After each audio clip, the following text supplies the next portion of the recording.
Donc, bienvenue encore une fois tout le monde. Et aujourd'hui, on a un sujet spécial. Et aujourd'hui, on va aller tourner avec moi dans l'Évangile de Matthieu, chapitre 10. Chapitre 10, et aujourd'hui, on va étudier les versets 24 à 39. Aujourd'hui, c'est une journée spéciale, et vous allez voir pourquoi. Premièrement, mercredi le 10 septembre dernier, un événement tragique s'est produit aux États-Unis alors qu'un jeune homme du nom de Charlie Kirk a été assassiné pour sa foi en Christ. Charlie était âgé de seulement 31 ans. Et d'ailleurs, c'est aujourd'hui, présentement, durant notre service, que ses funérailles sont célébrées en Arizona. Je pense que c'est à Glendale, en Arizona, aux États-Unis.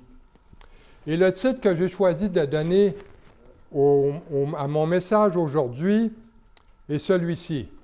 « Je veux qu'on se souvienne de moi pour le courage de ma foi. » Et ça, ce fut la réponse que Charlie Kirk a donnée lors d'une entrevue à celui qui a posé la question « Comment, Charlie, voudrais-tu que les gens se souviennent de toi à la fin de ta vie? » Et c'est la réponse qu'il a donnée. Et avant de commencer, on va lire ensemble notre texte d'aujourd'hui. Donc, allez avec moi dans l'Évangile de Matthieu, chapitre 10, les versets 24, et on va lire jusqu'à 39. Verset 24. « Le disciple n'est pas plus que le maître, ni le serviteur plus que son Seigneur. Il suffit au disciple d'être traité comme son maître et au serviteur comme son Seigneur. S'ils ont appelé le maître de la maison Belzébul, à combien plus forte raison appelleront-ils ainsi les gens de sa maison? Ne craignez donc point, car il n'y a rien de caché qui ne doive être découvert, ni de secret qui ne doive être connu. Ce que je vous dis dans les ténèbres, dites-le en plein jour, et ce que je vous ai dit à l'oreille, prêchez-le sur les toits. Ne craignez pas ceux qui tuent le corps et qui ne peuvent tuer l'âme. Craignez plutôt celui qui peut faire périr l'âme et le corps dans la géhenne. Ne vend-on pas 2 passereaux pour un sou?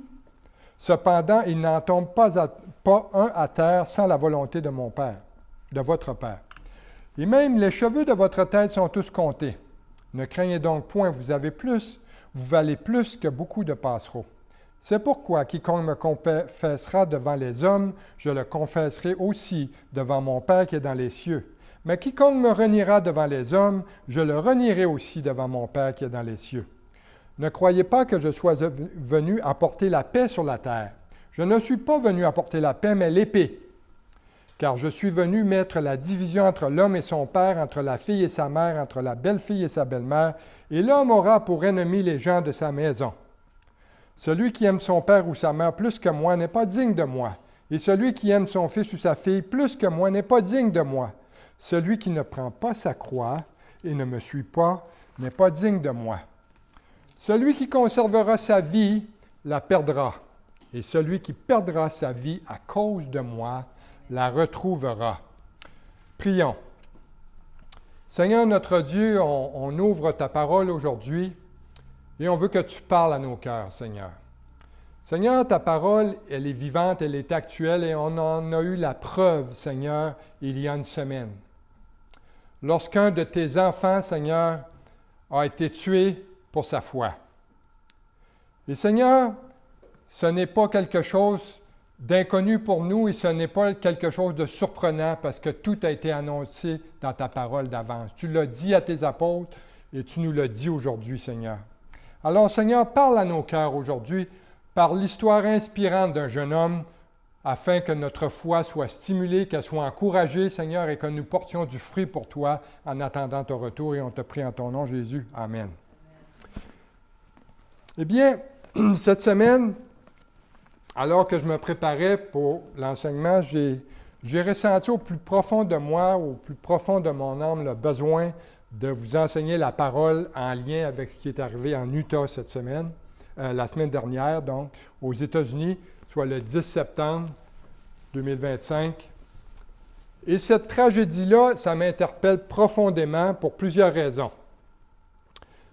Premièrement, Charlie Kirk, il y a peu de francophones qui le connaissent. Mais il est très connu aux États-Unis, il est très connu en Europe, il est même connu en Corée du Sud, il est connu en Israël. D'ailleurs, le premier ministre Netanyahou a fait ses condoléances et tout ça. Et il était un fervent supporter de l'État d'Israël. Et je dirais que Charlie Kirk était connu un peu partout à travers le monde. Et il avait un ministère très puissant pour sa génération, et même les plus vieux. Et lorsqu'il répondait aux questions des étudiants basées sur des vérités bibliques, basées sur la parole de Dieu, le 10 septembre, il était sur le campus universitaire de Utah Valley University, dans la ville d'Orem, en Utah. D'ailleurs, c'est un endroit que j'ai demeuré dans l'État de l'Idaho. Et c'était pas très loin de où je demeurais en Idaho. Et sous l'effet de la haine, un jeune homme s'est placé sur un toit d'un bâtiment. Et ce jeune homme-là, après une enquête, il a été découvert qu'il entretenait une relation amoureuse avec un autre jeune homme transgenre. Et il a froidement assassiné Charlie Kirk d'une balle dans le cou. Et ça m'interpelle profondément. Parce que ceux qui ne connaissent pas mon histoire, eh bien, moi, Dieu m'a appelé pour devenir son enfant alors que j'étais un étudiant sur un campus universitaire. Un campus universitaire au Canada. Dans la ville de Québec, actuellement, à l'Université Laval. Lorsque j'avais 22 ans, donc il y a plusieurs années. Et j'ai entendu le message de l'Évangile pour la toute première fois de ma vie, alors que j'étais un étudiant universitaire. Et d'ailleurs, mon témoignage est sur YouTube, dans le ministère de la Semence de Vérité. Vous pouvez le trouver. Et je raconte qu'il y a eu un pasteur qui a eu le courage de venir sur le campus et de prêcher l'Évangile aux étudiants, et que je me suis présenté et que j'ai été sauvé, que je me suis repenti de mes péchés, que Dieu m'a pardonné, que Dieu m'a sauvé à cet endroit sur mon campus universitaire. C'est pour ça que Charlie Kirk, son appel à lui, donc ça m'interpelle. Et tout d'abord, ce qu'il faut savoir, qui est Charlie Kirk? Et Charlie Kirk, c'est un très jeune entrepreneur, si on peut dire. C'était une personnalité médiatique qui a cofondé l'organisation conservatrice aux États-Unis qui s'appelle Turning Point USA. Si on traduit en français, ça pourrait se traduire comme le moment décisif de l'Amérique. Et il a fondé Turning Point USA en 2012. Et il en a été le directeur exécutif. Et il a publié aussi une série de livres et a animé aussi The Charlie Kirk Show, une émission de radio américaine. Et Charlie était un jeune homme très intelligent. Il était un mari, il était père de 2 jeunes enfants, deux beaux enfants. Et fait important, c'est que Charlie, plus que tout, était un chrétien né de nouveau et un fidèle disciple du Seigneur Jésus-Christ.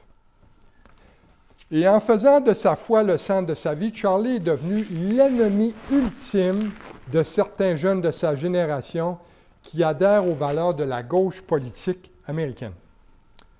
Et ces débats sur les campus universitaires américains offensaient plusieurs personnes qui ont un mode de vie tout à fait contraire aux enseignements de la parole de Dieu. Et l'annonce de son assassinat a laissé des millions de personnes sous le choc, car il était devenu l'une des voix les plus marquantes de sa génération. C'est un homme qui a osé affronter ses adversaires face à face et défendre la liberté avec clarté, avec courage et surtout avec respect. Et la mission de Charlie, ça n'a jamais été de faire taire ses critiques ni d'imposer ses opinions par la force. Bien au contraire, il a ouvert les voies au dialogue et au débat. Et ceux qui n'ont jamais écouté ses questions-réponses, c'est assez impressionnant de voir comment il était vite à donner une réplique intelligente et raisonnée souvent aux critiques. Et il aimait répondre aux questions, même les plus hostiles des étudiants et des professeurs et même des militants qui n'étaient pas d'accord avec lui. Mais pourquoi le discours de Charlie Kirk était si efficace? Tout simplement parce que Charlie était un jeune homme qui était calme. Il était calme, il était articulé avec des valeurs conservatrices exprimées non pas avec rage, mais avec raison et avec intelligence. Et il ne reculait jamais devant les questions difficiles. Il a interpellé des marxistes, des athées, des féministes, des militants radicaux, et non pas pour les humilier, mais pour les défier avec la vérité. Et durant un échange, un critique l'a interrogé sur la liberté d'expression. Il voulait savoir son opinion sur la liberté d'expression et sur les propos offensants. Et écoutez bien la réponse que Charlie lui a donnée. Il a dit ceci: « Si votre liberté de parole ne concerne que les idées avec lesquelles vous êtes déjà d'accord, alors vous n'avez pas de liberté. Vous avez la tyrannie déguisée en tolérance. » Donc, voilà qui était Charlie. C'est un homme direct, un homme intègre et un homme respectueux, refusant de s'incliner devant qui que ce soit. Et ces débats sur les campus universitaires ont rappelé aux jeunes que la foi en Christ et l'amour de la patrie, ce ne sont pas des idées qui sont dépassées, mais qui sont essentielles à la survie de la liberté. Et pourtant, ce qu'on a vu dans les heures qui ont suivi son assassinat, c'était dégoûtant. Dégoûtant. Au lieu de pleurer sur la perte d'un jeune leader, une grande partie des médias de masse a réagi avec mépris et même avec joie, le qualifiant de quelqu'un qui tenait des discours haineux. Et lorsqu'il fut assassiné, ils ont même affirmé qu'il avait eu ce qu'il méritait. Et pire encore, il y a eu des milliers d'utilisateurs sur TikTok, que moi je ne suis pas là-dessus, et sur X, qui ont inondé Internet avec des messages moqueurs, qui célébraient sa mort, considérant cet instant comme une victoire plutôt qu'une tragédie. Pourtant, il était celui qui donnait la parole à ceux qui voulaient contredire ses propos. Mais pourquoi était-il détesté? Charlie Kirk n'était pas détesté parce qu'il était cruel ou extrémiste. Non, il était détesté parce qu'il était efficace. Il était détesté parce que les jeunes l'écoutaient. Il était détesté parce qu'il démontrait qu'être en désaccord ne signifie pas avoir de la haine. Il s'est opposé fermement à l'avortement. Il s'est opposé à l'idéologie du genre et au socialisme, mais non pas par la violence, mais par des arguments raisonnés au moyen de la vérité biblique. Et Charlie rappelait souvent à son public qu'être en désaccord avec quelqu'un, ce n'est pas le haïr. Ça signifie simplement qu'on se soucie suffisamment de lui pour s'interroger sur ses idées. Donc, Charlie Kirk était un chrétien courageux. Sa foi n'a jamais été éloignée non plus de ses convictions politiques. D'ailleurs, il était un conservateur. Et son épouse, Erika, qui a pris la tête de Turning Point USA maintenant, Erika Kirk, sa femme, elle a cité le psaume 46:1, « Dieu est pour nous un refuge et un appui, un secours qui ne manque jamais dans la détresse, quelques heures seulement avant la tragédie. » Donc, vous voyez que leur foi, il la déclarait publiquement. Et Charlie disait que la liberté n'a pas été inventée par les politiciens, mais elle était offerte par Dieu. La liberté, il a dit, la liberté n'est pas une idée humaine, c'est le dessein de Dieu. Et Turning Point USA, qu'est-ce que c'est? Ce n'est pas un homme, Turning Point USA, mais c'est un mouvement. Turning Point est aussi présent au Royaume-Uni, donc il s'appelle Turning Point UK. Et le mouvement est en train de se développer en Corée du Sud. Et Turning Point existe aussi au Canada. Il existe même au Québec, Turning Point Québec. Et par ce mouvement, des milliers d'étudiants ont été formés, ont été inspirés, ont été encouragés grâce à la vision de Charlie. Et son assassinat a révélé que la violence ne peut faire taire la vérité. Le fait même que tant de personnes aient célébré sa mort prouve qu'il changeait les mentalités et qu'il représentait une menace pour les forces du mal. Et Charlie Kirk incarnait ce que signifie être jeune, courageux et fidèle à une époque de compromis.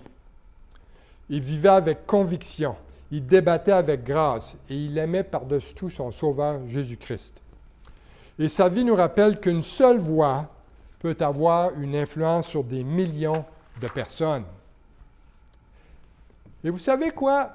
Lorsque j'ai commencé à écouter les commentaires ou à lire les commentaires sur les médias sociaux et tout ça, eh bien, les personnes qui se réjouissent de la mort de Charlie Kirk sur les médias sociaux, eh bien, ça m'a rappelé ceci. Ça m'a rappelé ce qui va arriver aux deux témoins durant la grande tribulation. On a étudié ça quand on a vu le livre d'Apocalypse, chapitre 11, dans Apocalypse 11, 1 à 14. Donc, on a vu que les deux prophètes qui vont être envoyés par Dieu pour proclamer l'Évangile avec puissance et vont accomplir des miracles, eh bien, Satan va les tuer.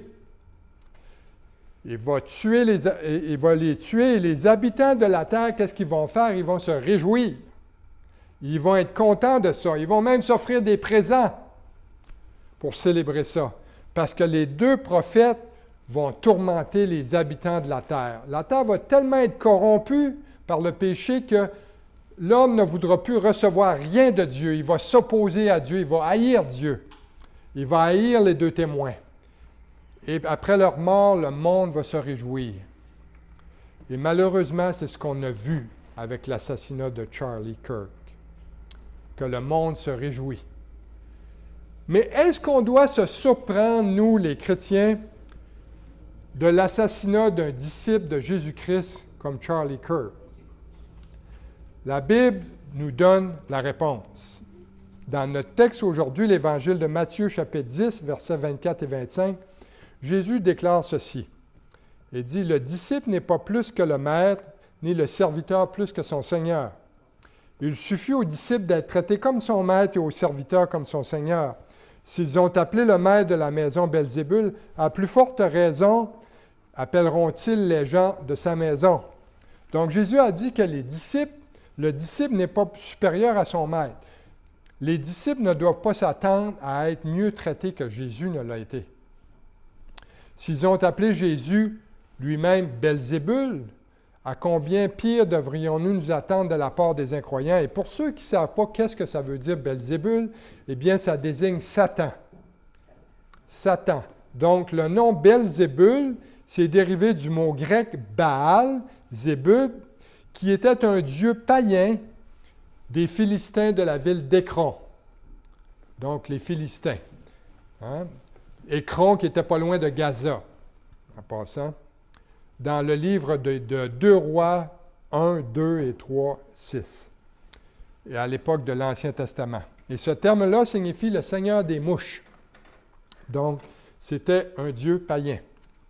Et Jésus dit à ses disciples, « S'ils m'ont insulté en m'appelant Satan, ils vous insulteront aussi. » Les prêtres religieux ont associé Jésus, le Fils de Dieu, à Satan. Pouvez-vous vous imaginer? Ne vous surprenez pas si vous êtes calomniés pour le nom de Christ. Et Jésus ajoute dans les versets 26 à 31 que même au milieu de la persécution, on ne doit pas craindre, mais au contraire, on doit être audacieux à proclamer l'Évangile. Le Seigneur dit de ne pas les craindre, car il n'y a rien dit de caché qui ne doit être révélé, ni de secret qui ne doit être connu. Dites-le en plein jour, ce que je vous ai dit, il dit dans nos petites réunions privées, il dit prêchez-le sur les toits. Il dit, je vous ai annoncé la parole de mon Père, je vous ai formé allez proclamer ouvertement, allez annoncer la vérité. Et Jésus dit, n'ayez pas peur, prêchez la parole avec audace, en dépit du danger de persécution. Le jugement de l'éternité nous donne une grande confiance dans la justice ultime de Dieu. Ceux qui semblent tromper la justice sur terre ne pourront pas tromper la justice de Dieu dans l'éternité. Et le message de Jésus, il était comment? Il était public. Hein? Ce n'était pas pour quelqu'un dans le secret. Ce n'était pas fait en secret. Ça ne devait en aucun cas être caché. Il n'y a pas un message pour l'entourage proche et un autre message pour l'extérieur. Ceux de l'extérieur peuvent ne pas comprendre le message qu'on enseigne, mais ils doivent l'entendre. Donc, au verset 28, le Seigneur dit de ne pas avoir peur de ceux qui tuent le corps, mais qui ne peuvent tuer l'âme. Il dit redouter plutôt celui qui peut faire périr l'âme et le corps en enfer. C'est Dieu qu'il faut craindre, pas les hommes qui nous persécutent. Le pire qu'ils puissent faire, c'est détruire notre corps. Ils n'ont aucun pouvoir sur notre âme parce que l'âme est la partie immatérielle de notre être, qui ne peut être tuée par un homme mortel. Et d'ailleurs, Charles Spurgeon a dit, « Il n'y a pas de meilleur remède à la crainte de l'homme que la crainte de Dieu. » Amen à ça.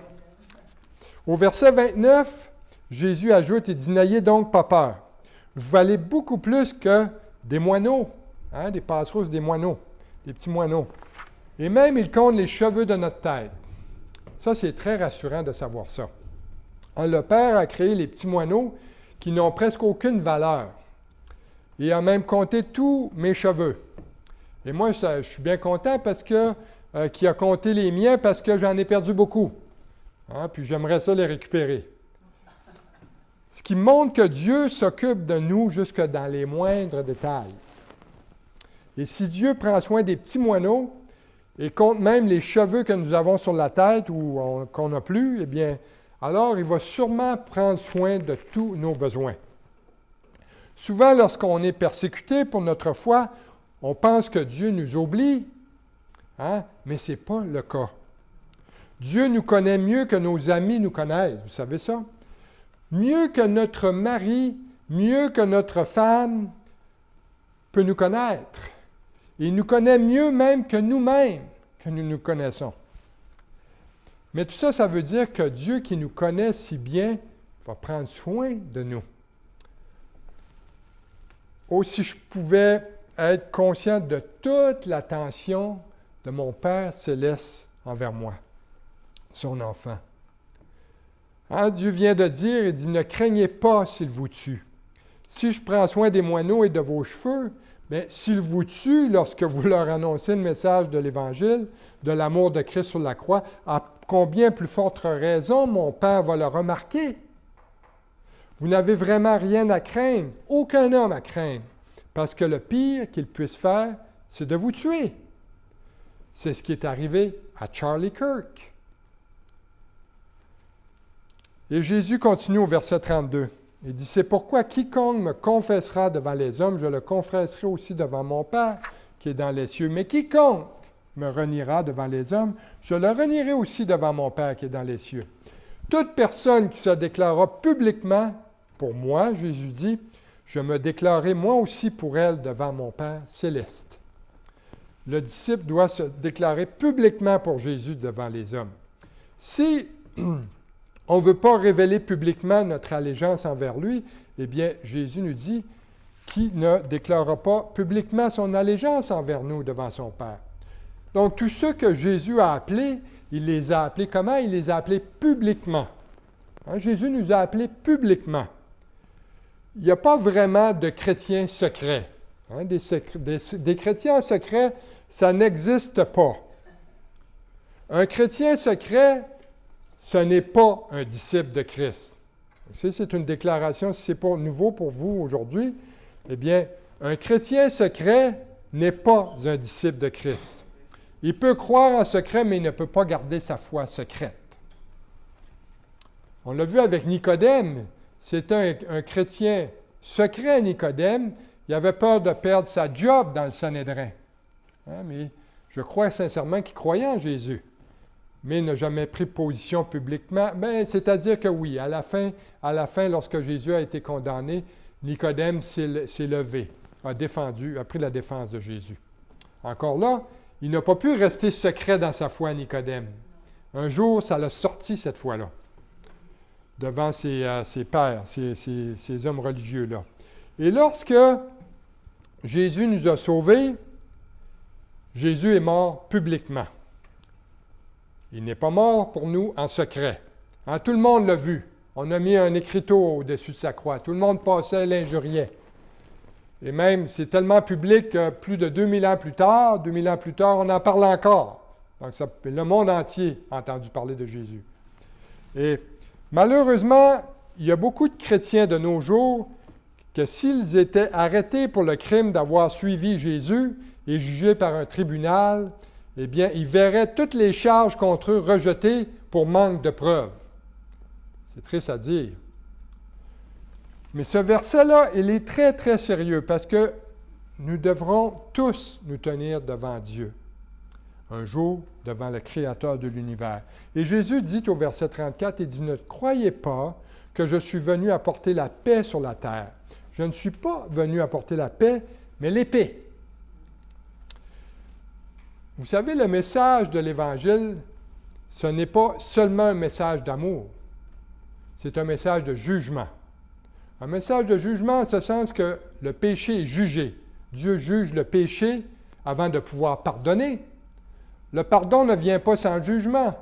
Si on a besoin de pardon, c'est qu'on a été jugé auparavant. Notre péché est jugé. Et le message de Jésus, il est radical. Il demande à l'homme de se repentir et de croire en lui.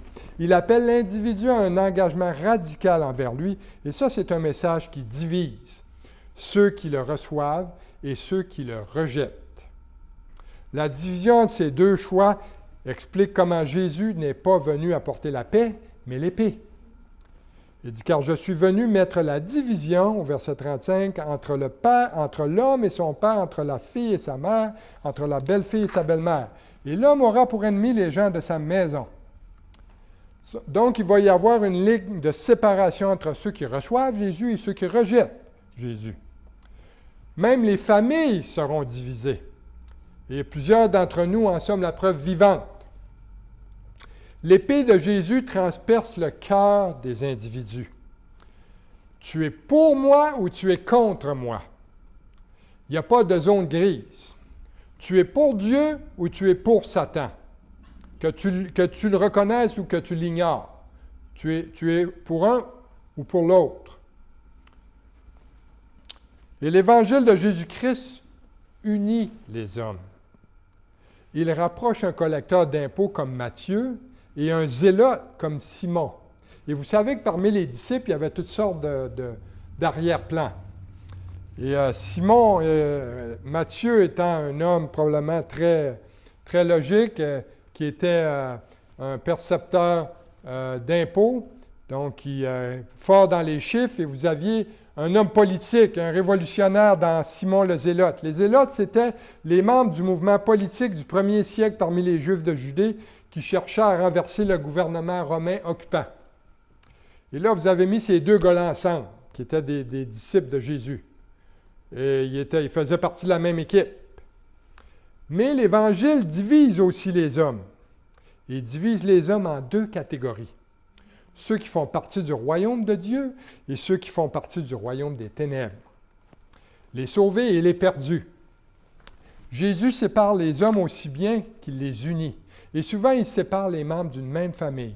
Un enfant dans le royaume de la lumière, mais qui est dans le royaume de la lumière, mais qui a un père qui, lui, continue à résister contre Dieu et qui fait partie du royaume des ténèbres.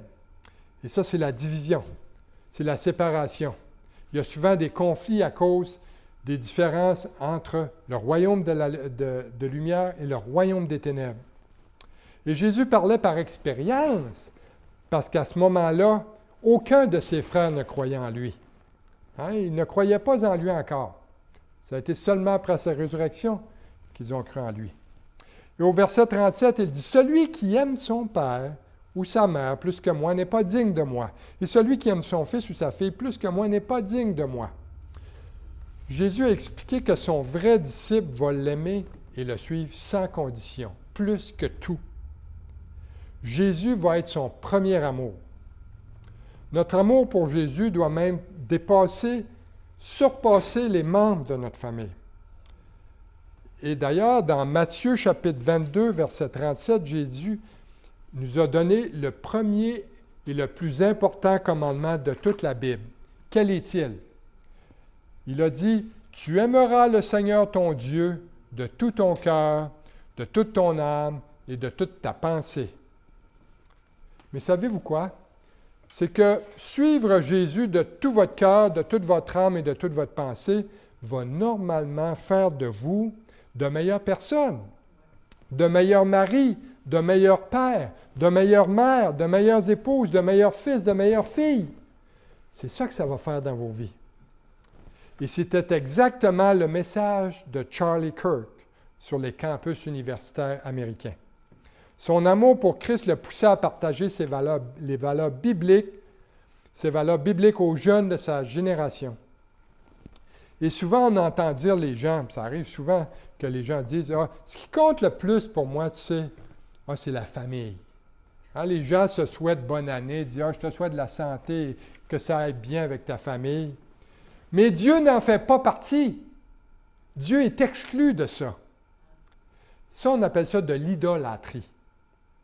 Notre amour pour Dieu doit passer en premier. Et l'amour pour Dieu aura pour conséquence que notre amour pour notre famille va être basé sur des valeurs bibliques.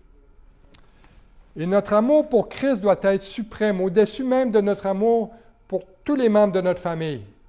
Comme quand Jésus était avec ses disciples et quelqu'un est venu lui dire, « Oh, ta mère est ici et tes frères et tes sœurs sont ici parmi nous, ils veulent te voir. » Et Seigneur, sa réponse a été, « Qui est ma mère? Qui est mes frères? Qui sont mes frères? Ceux-ci sont ma mère, sont mes frères, ceux qui croient en moi. » Mais si nos familles donc sont divisées parce qu'il y a des gens qui font partie du royaume des ténèbres et qui sont opposés au royaume de lumière. Mais il y a une autre chose encore plus subtile que notre famille qui pourrait ravir la place de Christ dans notre cœur. Il y a encore une chose, et savez-vous quoi? C'est l'amour de notre propre vie. C'est l'amour de nous-mêmes. Et c'est pourquoi Jésus a dit au verset 38, il dit, « Celui qui ne prend pas sa croix et ne me suit pas n'est pas digne de moi. » Le disciple doit suivre Jésus jusqu'à prendre sa croix. Et lorsqu'une personne prenait sa croix au temps de Jésus, c'était pour une seule raison, pour mourir. L'ancienne croix romaine symbolisait une condamnation à mort. C'était un instrument d'exécution. Le supplice de la crucifixion romaine pavait le chemin de la mort. Il n'y avait pas de retour en arrière. Lorsque vous avez pris votre croix, votre seul espoir était dans la résurrection après la mort. La croix signifie une seule chose, la mort, et la mort à soi-même, mais aussi la vie dans la résurrection avec Dieu. Au temps de Jésus, le criminel reconnaissait l'autorité de l'Empire romain sur lui en subissant le châtiment de la croix. Et pour nous, les disciples de Jésus crucifié, nous reconnaissons son autorité sur nous en prenant notre croix. Celui qui veut éviter ce chemin-là ne peut être appelé un disciple. Celui qui refuse la croix de Christ même ne peut même pas être appelé chrétien. Cela ne veut pas dire qu'on va tous mourir en martyr pour Christ, mais ça signifie que je suis appelé à sacrifier ma vie pour suivre Christ. Et Jésus continue au verset 39 et dit, « Celui qui conservera sa vie la perdra, et celui qui perdra sa vie à cause de moi la retrouvera. » Chacun d'entre nous, on est tenté de chérir notre propre vie pour s'éviter la souffrance. Et même parfois, suivre les pensées du monde pour éviter la persécution. Mais celui qui vit pour le monde perd sa vie pour Christ. On vit dans un monde où l'amour de soi est exalté, où l'amour de soi est élevé. C'est parce que les gens dans ce monde n'ont que cela. Hein? C'est parce que les gens, c'est tout ce qu'ils ont. Ils n'ont qu'eux-mêmes. Ils sont sans Christ, sans Dieu dans leur vie. Et leur vie est vide de sens.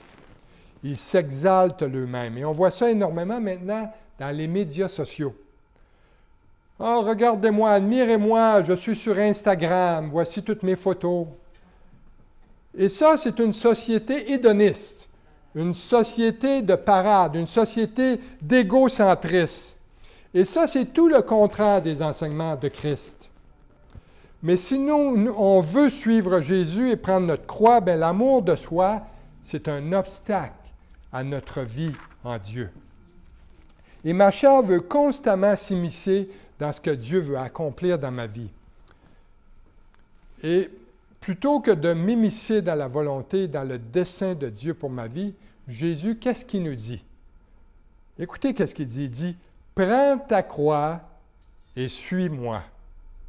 Sois prêt à mourir à toi-même pour que ma parole change ton cœur, brise ton égoïsme et accomplisse ma volonté dans ta vie. » Et dans le monde, on entend souvent dire, « Ah, tu sais, j'ai juste besoin de penser à moi. » Ou encore, « Ah, il faut apprendre à s'aimer soi-même avant de pouvoir aimer les autres. » Que c'est ridicule! S'aimer soi-même avant d'aimer les autres. Est-ce que c'est ça que Jésus nous a enseigné dans sa parole? Pas du tout. Ce sont des affirmations du monde. Que dit Jésus de la vie égoïste centrée sur soi-même? Il dit, « Tu veux conserver ta vie? Eh bien, perds-la afin de la retrouver. Perds ta vie dans ce monde et je te donnerai la vie en abondance avec moi. » Et Jésus ne parle pas de perdre sa vie au sens de mourir physiquement nécessairement ici. Il parle de mourir quotidiennement à notre vie égoïste, de renoncer à nos propres désirs pour que la volonté de Dieu soit manifestée en moi. Vous savez, le vrai disciple de Jésus ne peut trouver la vie éternelle qu'en perdant sa vie terrestre. Il ne peut vivre qu'en mourant. Et la vie avec Jésus, après la résurrection, ne peut venir qu'après avoir pris notre croix et vécu une vie pour suivre Jésus sur la terre. Et l'espérance qu'on a est celle que l'apôtre Paul enseigne dans 2 Corinthiens 5, lorsqu'il dit que lorsque nous serons séparés de notre corps, nous nous retrouverons immédiatement dans la présence de Christ. Amen à ça. Et si on veut être des disciples de Jésus-Christ, on doit souffrir pour son nom, car lui-même a souffert pour nous en acceptant la condamnation de la croix. On ne mourra peut-être pas en martyr comme Charlie Kirk, mais on doit perdre notre vie dans ce monde afin de la retrouver dans l'éternité. Charlie Kirk a maintenant achevé sa course. Son parcours terrestre est achevé. Et on célèbre son entrée dans la présence de Jésus-Christ dans la gloire éternelle. Sa vie fut pour nous un témoignage de foi, de courage et de conviction. Il a vécu les yeux fixés sur l'éternité, ancré dans la vérité de la parole de Dieu et motivé par un appel qui était plus grand que lui. Vous savez, dire la vérité quand elle est impopulaire, garder la foi quand on se moque de nous, rester inébranlable dans l'opposition, c'est ça porter sa croix. C'est ça être un disciple de Jésus. Et c'est ce que Charlie a fait durant sa courte vie terrestre. Vous ne monterez peut-être jamais sur une scène devant des milliers de personnes. Vous ferez peut-être jamais la une à la télévision. Mais l'appel qui vous est adressé n'est pas moins important. Dieu a un plan et un but pour vous aussi. Peut-être est-ce dans votre famille. Peut-être c'est sur votre lieu de travail. Peut-être c'est à votre école. Où que ce soit, le principe est le même. Votre fidélité envers Christ compte. Chaque conversation compte. Chaque acte de courage compte. Et l'histoire de Charlie n'est pas seulement la sienne, c'est une invitation. Parce que Dieu a un plan pour chacun de nous. Et il a un plan éternel pour chacun de nous. Et tout comme l'obéissance de Charlie a fait la différence, la vôtre aussi peut faire la différence. Le monde ignore peut-être votre nom, mais Dieu, lui, le connaît, votre nom. Et même si la foi en Christ enseigne la paix, la justice et l'amour du Sauveur sur la croix, bien, elle crée la controverse, qu'on le veuille ou qu'on ne le veuille pas. C'est ce que Jésus a dit. Ça amène l'épée. Et Jésus lui-même a créé la controverse parmi sa génération. Et il en fut de même de l'apôtre Paul. Il en fut de même de tous les apôtres. Il en fut de même de tous les pères de l'Église au début de l'Église. Il en est de même pour nous, les chrétiens nés de nouveau, qui enseignent que la repentance et la foi en Jésus-Christ sont le seul moyen de salut éternel. Il n'y en a pas d'autre. Et laissez-moi conclure en vous disant ceci. Il y a deux options qui s'offrent à vous. Celle de rejeter l'appel à la repentance et à la foi en Jésus et de vivre une vie pour vous-même et d'ignorer le message de salut de Jésus. Mais sachez qu'à la fin, l'accès au royaume des cieux vous sera interdit. Christ vous dira alors, « Retirez-vous de moi, vous qui commettez l'iniquité, allez dans le lieu de perdition éternelle. » Mais vous avez une autre option qui s'offre à vous, et c'est de devenir son enfant. Un enfant de Dieu sauvé par sa grâce et un disciple de Jésus, comme ce fut le cas de Charlie Kirk. Et alors le Seigneur va vous accueillir dans son royaume de la même manière qu'il vient d'accueillir Charlie en vous disant « C'est bien, bon et fidèle serviteur. Tu as été fidèle en peu de choses. Entre dans la joie de ton Maître. » Amen. Prions. Ô Dieu, notre Père Tout-Puissant, que ta parole, elle est puissante, Seigneur. Ta parole, elle est vraie pour toutes les générations qui sont passées sur cette terre. Et Seigneur, les combats sont les mêmes dans les temps bibliques, dans les temps anciens que de nos jours. On l'a vu, Seigneur, presque tous tes apôtres ont été assassinés, Seigneur, ont été mis à mort pour leur foi. Un seul a survécu, ça a été l'apôtre Jean qui écrit le livre de l'Apocalypse. Et Seigneur, les 11 autres ont été assassinés. Un s'est pendu lui-même, le fils de la perdition. Mais tous les autres ont été tués pour leur foi. Et en 2025, encore des saints sont tués pour leur foi. Et Seigneur, ça ne veut pas dire que nous, on va être tués en martyrs. Ça peut arriver. Mais Seigneur, on veut être fidèles. Fortifie-nous, fortifie notre foi, Seigneur. Et que la vie de ce jeune homme aux États-Unis puisse en inspirer des milliers d'autres à travers le monde maintenant, qui se tiennent debout pour leur foi, qui n'ont pas peur d'annoncer le message du salut, le message qui peut sauver une âme de l'enfer pour l'éternité. Seigneur, bénis cette semaine et merci pour mes frères et mes sœurs ici aujourd'hui. On te prie ces choses en ton nom, Jésus. Amen.